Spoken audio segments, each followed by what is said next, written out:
గోవిందాయ నమః. మహిళల నెలసరి విషయంగా పీరియడ్స్ గురించి ఇప్పటికీ గోవింద సేవ ఛానల్లో ఎన్నో వీడియోస్ చేశాను నేను. దానికి కారణము ఆ టాపిక్ అంటే నాకైతే ఇంట్రెస్ట్ ఉంది కాదండి. ఒక విషయం గుర్తుపెట్టుకోవాలి, ప్రపంచం మొత్తం మహిళలు ఉన్నారు. ప్రపంచం మొత్తం మహిళలు చక్కగా పెళ్ళిళ్ళు చేసుకొని గర్భధారణ చేసి పిల్లల్ని కంటున్నారు. ప్రపంచం మొత్తం ప్రపంచవ్యాప్తంగా ఉన్న మహిళలకి నెలసరి వస్తుంది. అంతే కదండి, ఆడ ప్రాణుల్లో కొన్ని రకాల ప్రాణులకి నెలసరి కనపడుతూ ఉంటుంది. అయితే ప్రపంచవ్యాప్తంగా ఇతర దేశాల్లో ఏ మహిళలు కూడా ఈ నెలసరి విషయంగా ఆలోచించరు. అసలు వీటి గురించి డౌట్స్ ఉండవు. దీన్ని ఎవరో పెద్దగా పట్టించుకోరు. సామాజిక పరంగా కూడా నెలసరి గురించి ఇతర దేశాల్లో ఎవ్వరూ ఆశ్రయించుకోరు. ఒక్క మన భారతదేశంలోనే నెలసరి గురించి విపరీతమైన భయాలు, వివక్ష, నెలసరి ఉన్న మహిళలని అతి దారుణంగా వాళ్ళని ఏదో ఒక వెలివేస్తున్నట్లుగా, వాళ్ళు ఏదో తప్పు చేస్తున్నట్లుగా చూడటము. కొందరైతే మహిళలే ఉండి అత్తలు వీళ్ళందరూ నెలసరిలో ఉన్న కోడల్ని సూటిపోటి మాట్లాడము, ఏది తాకలేకపోవడము, వేధించడము, సరిగ్గా ఫుడ్ పెట్టకపోవడము, దూరంగా ఉంచడము, ఇలాంటివి రకరకాలు చూస్తున్నాము. మారుమూల ప్రాంతాల్లో కూడా ఈ జాడ్యం ఎక్కువగా ఉంది. సాంప్రదాయ గృహాల్లో పుట్టామని చెప్పే వాళ్ళు కూడా ఈ జాడ్యాన్ని గట్టిగా పాటిస్తున్నారు. బాగా చదువుకున్న మహిళలు కూడా ఈ విషయం గురించి రకరకాలుగా బాధపడుతున్నారు. సందేహాలు వస్తూ ఉన్నాయి, అవమానించబడుతూ ఉన్నారు, భయపడుతున్నారు. కారణం ఏంటంటే ఈ నెలసరికి ఆధ్యాత్మికతను జోడించి రకరకాలుగా చెప్పేవాళ్ళు భయపెడుతూ చెప్పడమే కారణం.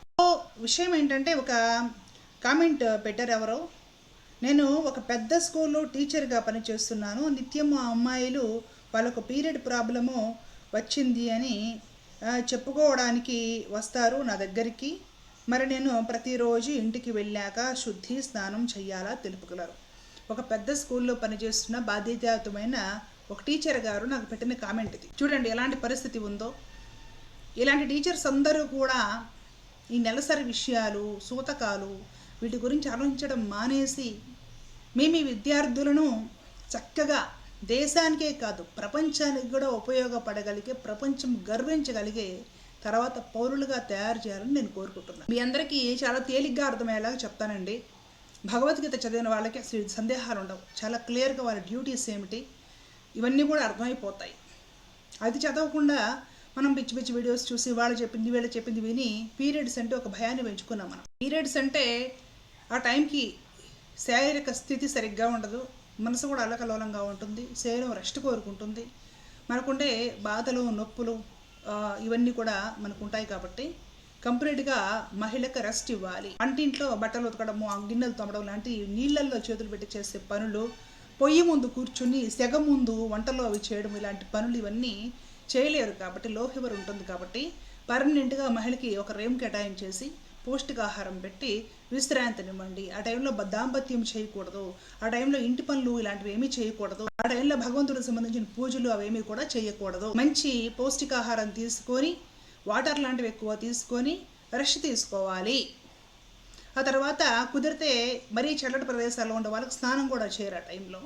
తర్వాత ఈ బ్లీడింగ్ ఫ్లో అంతా అయిపోయిన తర్వాత శుభ్రంగా చక్కగా స్నానం చేసేసి బాడీ నార్మల్ అయిపోతుంది. కాబట్టి ఇంటి పనుల్లో పాల్గొనవచ్చు. ఇంతవరకే. దీనికి రకరకాల భయాలని అవని ఇవని అన్నీ అంటగట్టి పడేశారు. ఇప్పుడు ఒక చిన్న 2-3 ఉదాహరణలు చెప్తానండి నేను. మార్చూరి తెలుసు కదా, మరణించిన ఈ బాడీస్ని అక్కడ భద్రపరుస్తారన్నమాట. మరణించిన శరీరాలకు కూడా కాపలాలు కాసేవాళ్ళు ఉంటారు. అక్కడ కూడా వాచ్మెన్స్, సెంట్రీస్ వీళ్ళందరూ పనిచేస్తుంటారు అన్నమాట.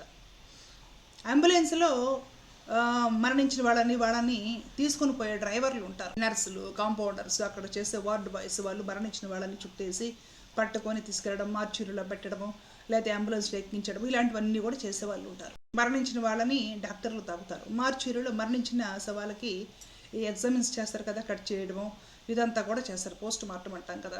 మరి అవన్నీ కూడా డాక్టర్లు చేస్తారు, లేడీ డాక్టర్స్ కూడా చేస్తారు. వాళ్ళందరూ మనుషులే, మనలాగా సమాజంలో బ్రతుకుతున్నారు.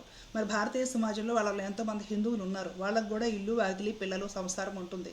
మరి వాళ్ళ డ్యూటీస్ అన్నీ వాళ్ళు చేసిన తర్వాత వాళ్ళు ఇంటికి వస్తున్నారా, రావడం లేదా, వాళ్ళ ఇళ్ళలో ఏమైనా జరుగుతుందా? కాటి కాపరు ఉంటాడండి శ్మశానంలో, ఎవరు పోయినా కూడా కొడుకు తలకొరవ పెట్టేసేసి వెళ్ళిపోయిన తర్వాత ఆ శవము చివరి వరకు తగలబడి కాలి బూడిదయ్యేంత వరకు కాటి కాపరే కాపల, ఎంతటి కోటీశ్వరుడికైనా సరే. అతడే మొత్తం అన్నీ చేయాలి. అతనికి కూడా ఆ శ్మశానంలోనే ఇంకోవైపు ఇల్లు ఉంటుంది, భార్య ఉంటారు, పిల్లలు ఉంటారు, కుటుంబం ఉంటుంది. ఏమైనా అవుతుందా వాళ్ళకి? ఒక లేడీ డాక్టరు, ఒక గైనిక్ పీరియడ్స్లో ఉన్న వాళ్ళని అందరినీ ముట్టుకుంటుంది, టెస్ట్ చేస్తుంది. ఎంతోమందికి ప్రతిరోజు పురుడు పోస్తుంది. మనము పుట్టిన బిడ్డను తాకడము జాతస్తవచ్చం అంటాము, పూజలు మానేస్తాం. ఓకే, మరి ఒక లేడీ డాక్టర్, ఒక గైనకాలజిస్ట్ ప్రతిరోజు తన హాస్పిటల్లో, తన క్లినిక్లో ఎంతోమందికి పురుడు పోస్తుంది. తన చేతులతోటి ప్రసవించిన శిశువును బయటకు తీస్తుంది, ఆపరేషన్స్ చేస్తుంది, కొన్నిసార్లు మృత శిశువులను కూడా బయటకు తీస్తుంది.